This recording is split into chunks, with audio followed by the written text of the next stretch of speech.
بصرہ کے گورنر سفیان بن معاویہ مہبلی کے گھر کے باہر ابن مقفع کا غلام اپنے مالک کا گھوڑا تھامے بیٹھا انتظار کر رہا تھا۔ اسے انتظار تھا کہ مالک اندر سے اپنا کام نمٹا کر باہر آئیں گے اور گھوڑے پر سوار ہو کر گھر کی طرف روانہ ہوں گے۔ گھنٹوں بیت گئے لیکن ابن مقفع کا کوئی نام و نشان نہ تھا۔ باقی سب لوگ جو گورنر کے پاس گئے تھے وہ تو کب کے واپس آ چکے تھے، لیکن ابن مقفع کا کچھ پتہ نہیں تھا۔ غلام کی بے چینی بڑھتی چلی گئی اور اس نے باہر نکلنے والے ہر شخص سے اپنے مالک کے بارے میں پوچھنا شروع کر دیا۔ کوئی کہتا مجھے نہیں معلوم، اور کچھ لوگ تو بس اسے گھور کر آگے بڑھ جاتے۔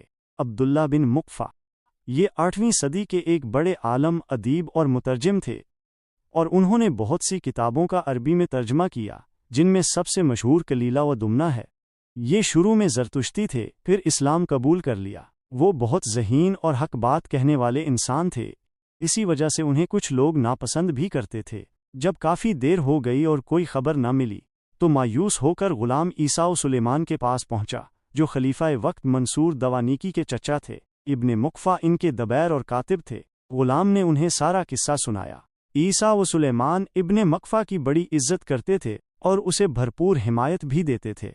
ابن مقفع بھی ان سے بہت محبت رکھتا تھا اور ان کی حمایت کی وجہ سے وہ اور بھی بے باک ہو گیا تھا۔ وہ فطری طور پر ایک جرأت مند انسان تھا، جو دوسروں کو زبان کے تیر سے گھائل کرنے میں ذرا بھی ہچکچاہٹ محسوس نہیں کرتا تھا۔ خلیفہ کی عدالت میں عیسیٰ و سلیمان نے بصرہ کے گورنر سفیان بن معاویہ سے ابن مقفع کے بارے میں پوچھا۔ سفیان نے پہلے تو انکار کیا کہ ابن مقفع اس کے گھر آیا ہی نہیں، لیکن بہت سے لوگوں نے اسے گورنر کے گھر میں داخل ہوتے دیکھا تھا۔ چشم دید گواہوں کے سامنے گورنر کے پاس انکار کی کوئی گنجائش نہیں رہی۔ یہ کوئی معمولی بات نہیں تھی، بلکہ ایک مشہور شخصیت کے قتل کا معاملہ تھا، اور وہ بھی ایسی صورتحال میں جب ایک طرف بصرہ کا گورنر تھا اور دوسری طرف خلیفہ وقت کے چچا۔ مجبوراً یہ معاملہ بغداد میں خلیفہ کی عدالت میں پیش ہوا۔ خلیفہ نے دونوں فریقین کے گواہوں اور صفائی پیش کرنے والوں کو اپنے دربار میں طلب کیا۔ گواہوں نے اپنے بیانات دیے۔ پھر خلیفہ منصور نے اپنے چچاؤں سے مخاطب ہو کر کہا، میرے لیے یہ مشکل نہیں کہ سفیان کو ابن مقفع کے قتل کے جرم میں ابھی قتل کر دوں، لیکن آپ دونوں میں سے کون اس بات کی ذمہ داری لے گا کہ اگر سفیان کے قتل کے بعد ابن مقفع زندہ دربار میں آ گیا تو اسے بھی سفیان کے خون کے قصاص میں اسی وقت قتل کر دیا جائے گا؟ یہ بھی ممکن ہے کہ ابن مقفع زندہ سلامت ہو اور میری پشت پر واقع دروازے سے ابھی دربار میں داخل ہو جائے۔ عیسیٰ و سلیمان اس سوال کا کوئی جواب نہ دے سکے اور حیرت زدہ اپنی جگہ خاموشی سے کھڑے رہے۔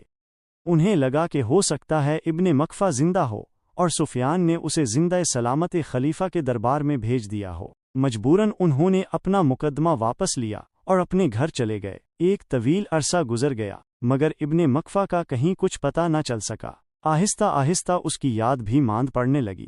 بہت عرصے بعد یہ راز کھلا کہ ابن مقفع اپنی زبان سے سفیان بن معاویہ کو ہمیشہ چوٹ پہنچاتا رہتا تھا۔ ایک دن تو اس نے سب کے سامنے سفیان بن معاویہ کو ماں کی گالی بھی دے دی۔ سفیان ہمیشہ اس موقع کی تلاش میں رہتا تھا کہ وہ ابن مقفع سے اپنی بد زبانی کا بدلہ لے، لیکن خلیفہ کے چچاؤں عیسیٰ و سلیمان کے خوف کی وجہ سے وہ کوئی قدم نہیں اٹھا پاتا تھا۔